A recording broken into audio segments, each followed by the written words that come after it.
Hello and welcome back to Franklin Covey's weekly podcast on Leadership with Scott Miller. I'm your host and interviewer each week, and we're well into entering nearly our 5th year of consistent, unique interviews each week where we highlight Franklin Covey's spotlight as the world's most trusted leadership company on people who we think have something to add to the leadership conversation. Some weeks it's best-selling authors. Other weeks it's business titans. Some weeks it's researchers or celebrities. Other weeks it's people who perhaps don't have household fame or even name recognition, but through their own trauma or tribulation or research, they've brought to the conversation something that we think is valuable. One of the hallmarks of our founder's work, Dr. Stephen R. Covey, was this idea of having an abundance mentality. Although we love your business as a leadership client, we don't claim to know everything, so we like to very much provide this platform, now the world's largest weekly leadership podcast, for others to come on and share their own insights and research. And every year, I am also privileged as an author for HarperCollins to write a book called Master Mentors, 30 Transformative Insights from Our Greatest Minds, where I take that platform, kind of chicken soup for the soul-ish, and shine our spotlight onto 30 of my favorite guests that year and one different insight from them. Volume 2 with 30 new mentors and 30 insights is available now on all bookstores, and I'm on my way to writing 10 volumes in the Master Mentor series, and who knows, maybe today's guest might agree to appear in volume 4 or 5. He is the author that everyone has come to know and love, Dr. Robert Cialdini. His most recent book, Influence, The Psychology of Persuasion, is 4,000 pages thick. I'm kidding, no, it's actually a masterpiece. Great stories, research, data, and real-life examples of how all of us can become not just more influential, but understand and apply the psychology of persuasion. Dr. Cialdini, welcome to On Leadership. Well, thank you, Scott. I'm glad to be with you and your visitors. Hey, I appreciate you joining us. Our millions of listeners and viewers will be most attuned today to understand just, in fact, what is the psychology of persuasion. Bob, you've invited me to call you Bob. You are an eminent scholar and researcher and author in the space of persuasion psychology and how to become more influential. You might argue it is everyone's goal, professionally and personally, to become more influential. As a parent, which I am, of 3 young boys, and as the leader of my own company and also here in Franklin Covey, all of us are looking for better influence. Talk a bit about how you got here. What led you to have such passion around this topic? All my life, I've been a sucker. All my life.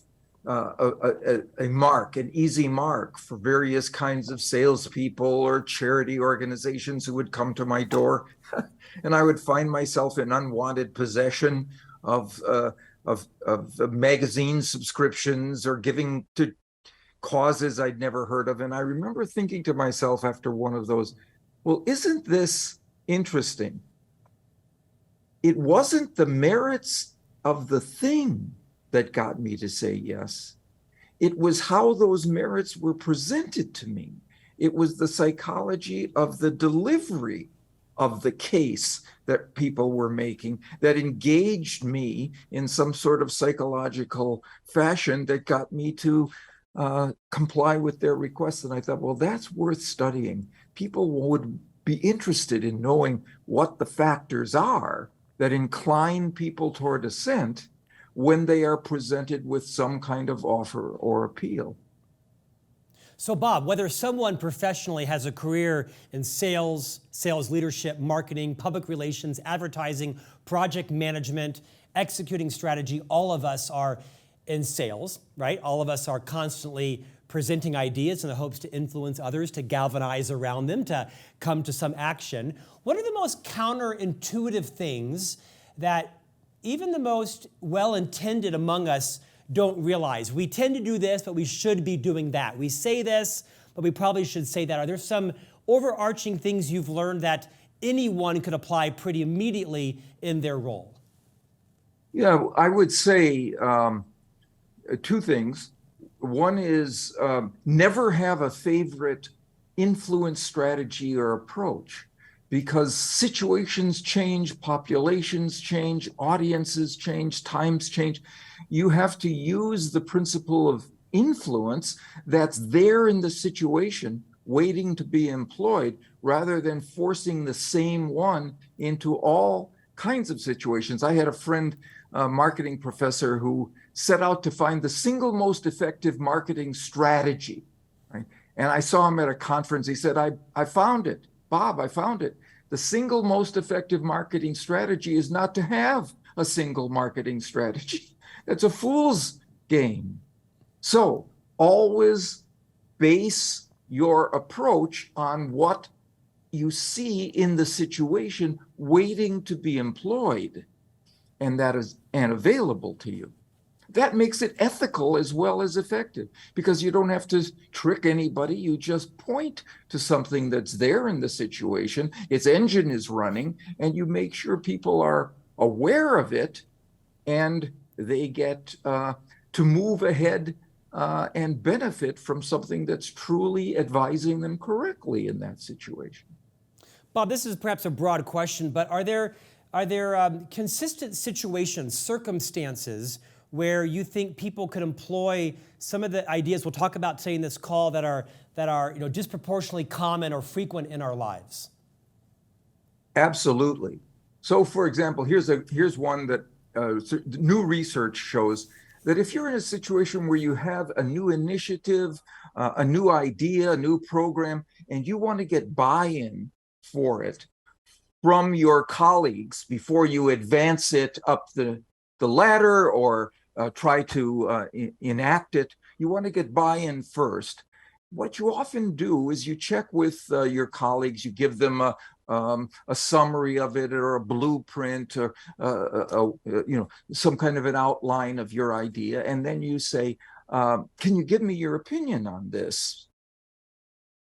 Getting input is exactly the right thing to do, but you should never ask for someone's opinion, because when you ask for an opinion, you get a critic who's going to go inside him or herself and look for flaws and come back at you with those misgivings. Right? If instead you change one word and you ask for advice, you get a partner. You get somebody who is aligned with you in this effort, is together with you in moving this idea forward. And the research shows not only do you get more positivity for your idea when you use the word advice as opposed to opinion, you get better input from them because it's theirs. It's theirs. You've asked for advice as a partner here. And so that's one small thing, for example, that you can do that you often have to arrange for, is getting buy-in from colleagues or even superiors before you launch. Bob, that is supremely applicable. Take that further. Like, I could actually see myself now fundamentally moving out of that conversation, what's your opinion, versus just changing the word, what's your advice? Can you give us some other situations, maybe professionally, where people perhaps are trying to build a coalition, build political buy-in for a project or an initiative? Are there other words you suggest we pivot from, or other emotions? What does the research show, other things we can do to actually employ that psychology of persuasion? So one thing you can do, especially with people who are very well,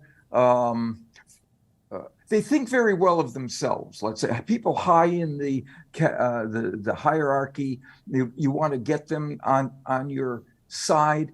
And the thing about people at the top is that they don't take the counsel of others easily.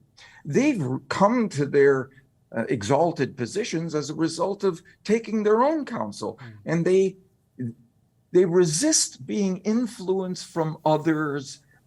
They'd rather look inside and judge what to do based on their own expectations, their own opinions, their own standards, and so on. So what do you do under those circumstances? If they're the only people they listen to, and you can't persuade them, you show them how in their histories they have said or done or committed to something that is aligned with what you are suggesting. You know that what you wrote in the shareholders report on page 6, or that speech that you gave the other day about transparency or diversity or ethics or whatever it is that you want to advance, employee choice, whatever it would be.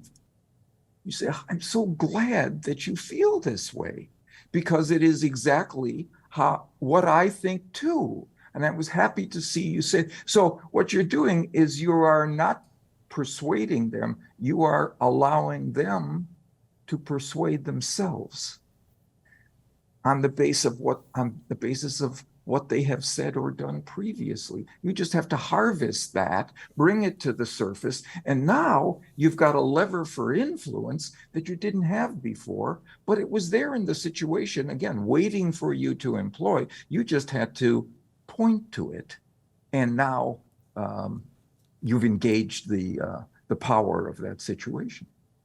I mean, in essence, you could argue you're just reminding them of their position, of their previous declaration. Bob, are there times when these persuasion techniques and tactics that are rich in the book, I strongly encourage every listener and viewer to start to delve into this book, is there a distinguishing aspect between these tactics and being manipulative? And actually, yes, there is. That's really a bullseye question, Scott, because it's always concerned me.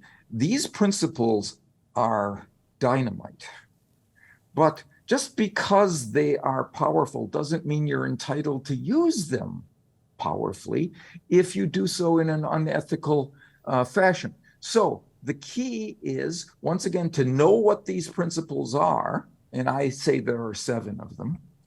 Universal principles of persuasion. And the key is to uncover the one or another that's there in the situation already.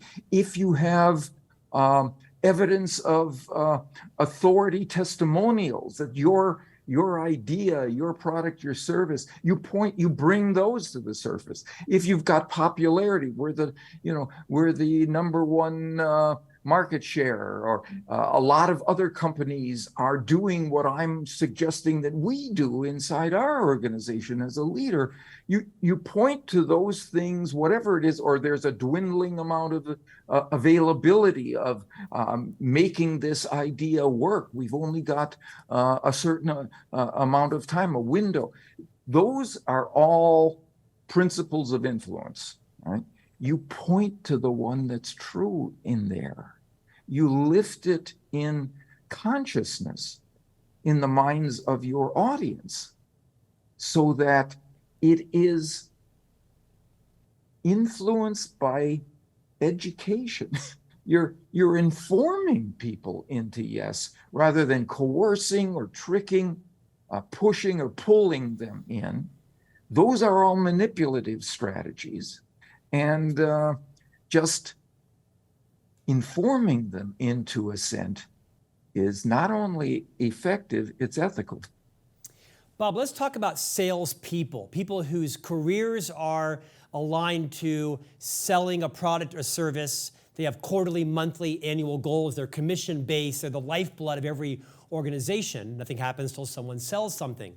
That's different from the idea that all of us are in sales, which everybody is in sales, but there are salespeople whose livelihoods are based on it.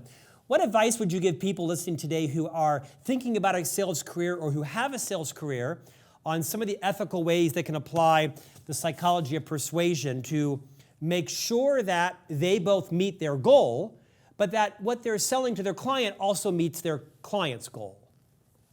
Yeah, so again, I'm going to hark back to the idea of finding something that's absolutely true that will counsel your client correctly, and uncovering it for them in a way that they may not have seen before. That is the way to build not only effectiveness, but you build relationships that way. You get people to say, oh, well, Scott really knows the business because he was able to point to things I didn't recognize that steer me in a positive direction. Bob, you write a lot about reciprocation in the book. And in many ways, sales is about, if you buy this, then you'll get this. And most of us are hopefully in the business of providing reciprocal value for people, whether it be relationships or network, whatever it is. Share with us what you want us to know about this principle of reciprocation. The principle says we say yes to those we owe.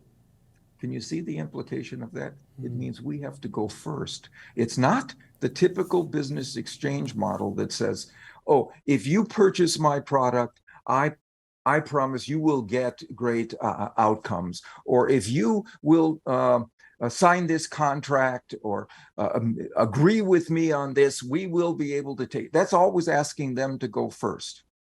We go first. We give benefits, advantages, information to them that helps them achieve their goals. And by the rule of reciprocation, they will give back to us when we need and request something. I always say, when you go into a room of people and you want to be influential, the question you shouldn't ask is, who can most help me here? It should be, whom can I most help here? That person will then be your advocate. That person will feel a sense of obligation to give back in return by virtue of this rule that says we are obligated to give back to others what we have received from them. I just saw a pair of studies that showed that managers, right, who are perceived as supporting their employees get more work and better work from their employees, get more voluntary commitments to things like corporate responsibility activities or safety activities. And the reason is not that, oh, I'm feeling happy, I'm feeling good. It's that they feel obligated. The employees feel obligated to their manager or leader for providing them with something first that helps them to do their job better. Well, we hear so much these days about authenticity being a leadership trait, maybe even a leadership competency. Do you, to an extent, feel like some of these techniques, tactics, are at odds with this push towards being our authentic self? Not if you're honest and simply pointing to things that are there in the situation that you're able to explain or uncover for people. But one thing that helps with the sense of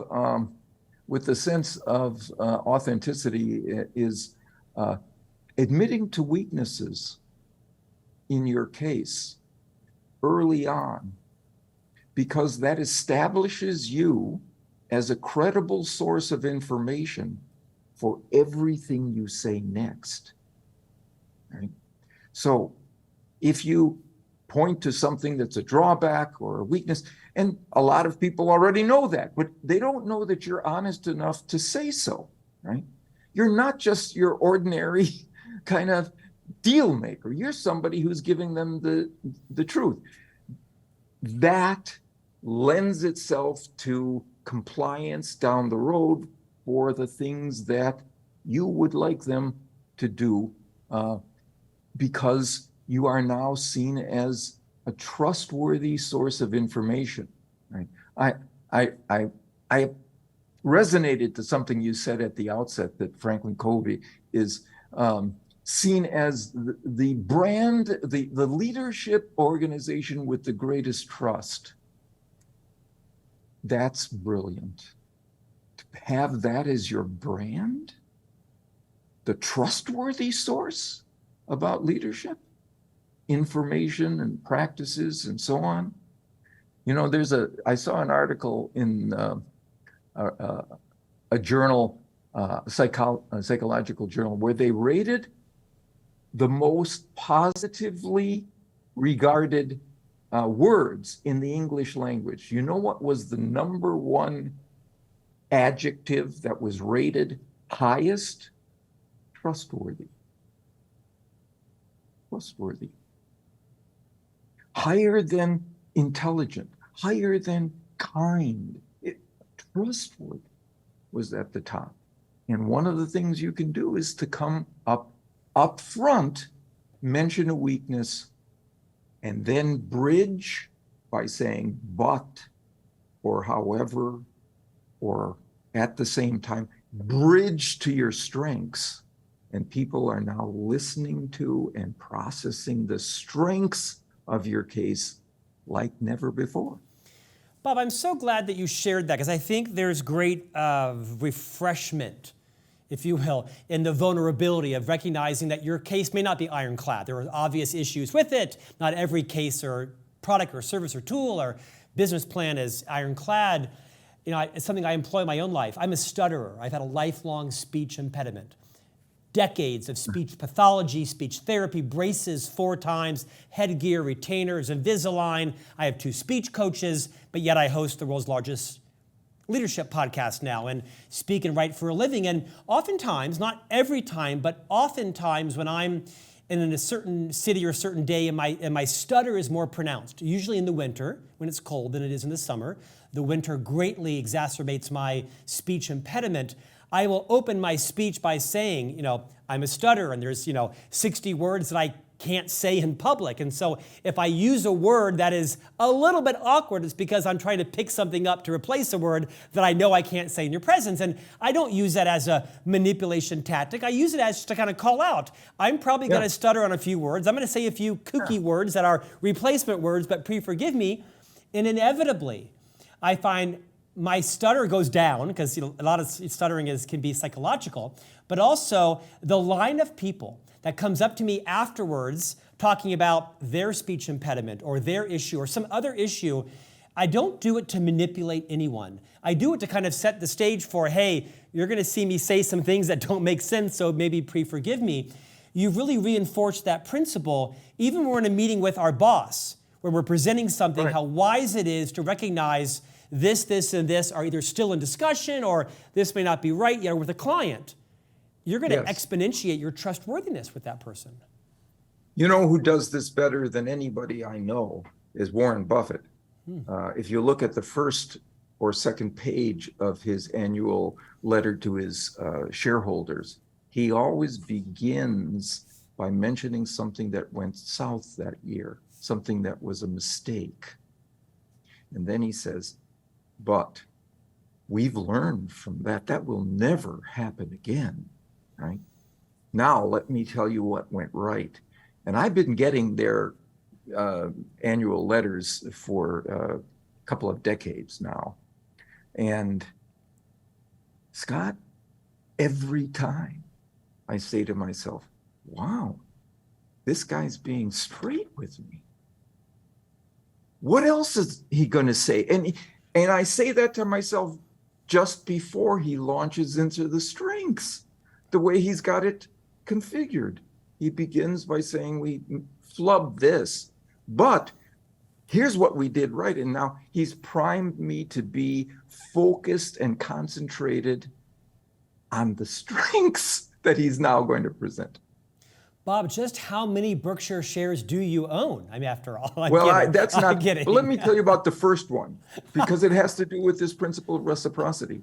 One day, it's more than 20 years ago, I went to my office and there was a big envelope, and it was a single share of Berkshire Hathaway stock, a share, from Charlie Munger. Right? And he said, your book has made us so much money. I thought you deserved something in return. Here's a share of Berkshire stock. Now, it was about $70,000 a share at that time. Wow. It's now $420,000, something like that a share.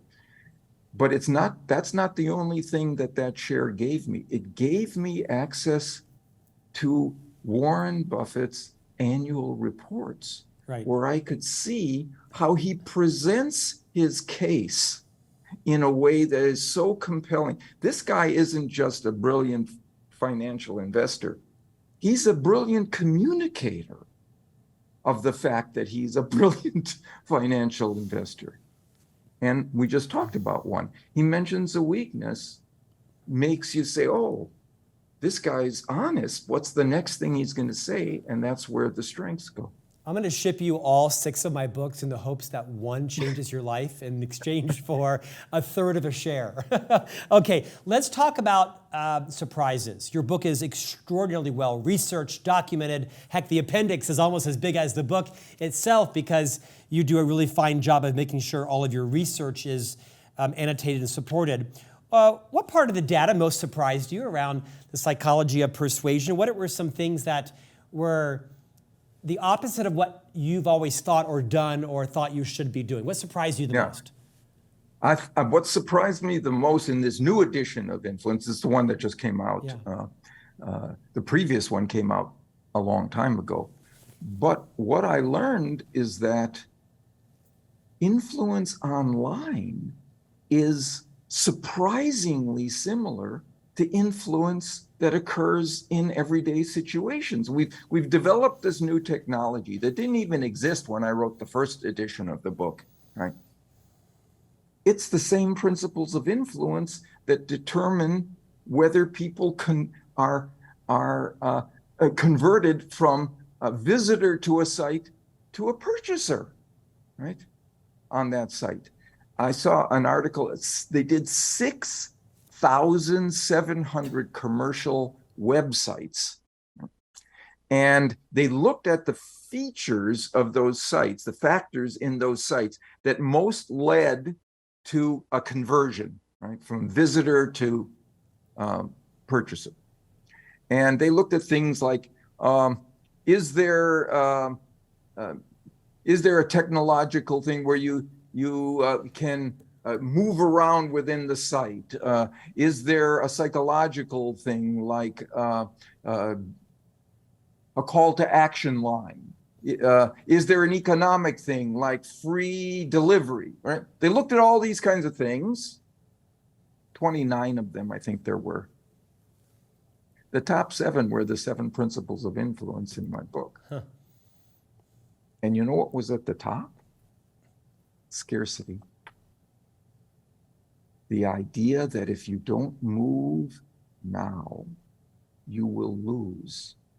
There will be a loss that you will incur because there's a limited time or a limited number, or we have a unique opportunity you can only get here, or that there's a window that is closing. It was those appeals that won the day online, just the way they do in everyday other media, face-to-face, phone calls, written letters, and so same thing. Here's the one I was most surprised by. Online, how do you get the liking principle to work that says people prefer to purchase from others they like? Well, online, you don't know that other person very well, right? So here's what they found as something that successfully converted visitors to purchasers. If there was a welcoming letter at on the landing page, the way you welcome someone into your home.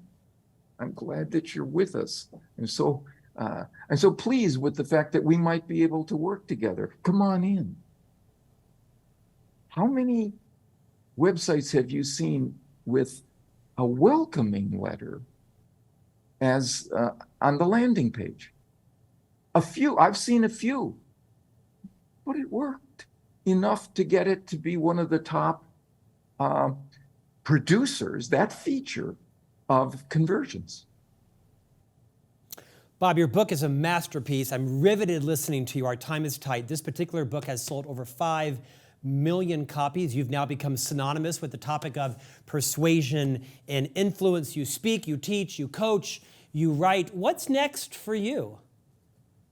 We're building an online, on-demand workshop where people can come to our organization and get trained essentially, along with coaches that we have that we're building into it, in the effectiveness and the ethics of the influence process, so that they will become not only successful, they'll feel good about themselves in the process.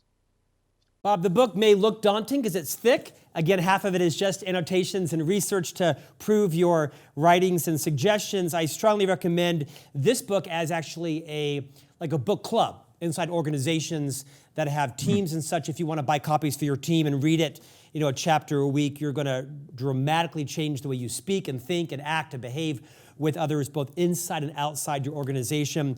Dr. Robert Cialdini, the book is Influence, the Psychology of Persuasion. Thank you for taking a valuable half an hour today and investing in all of our listeners and viewers. We'd love to have you come back and share more of your insights. Well, I enjoyed it, Scott. Thank you, Bob. Nice meeting you, and thank you for your friendship. And we'll see you back here next week for a new conversation on leadership.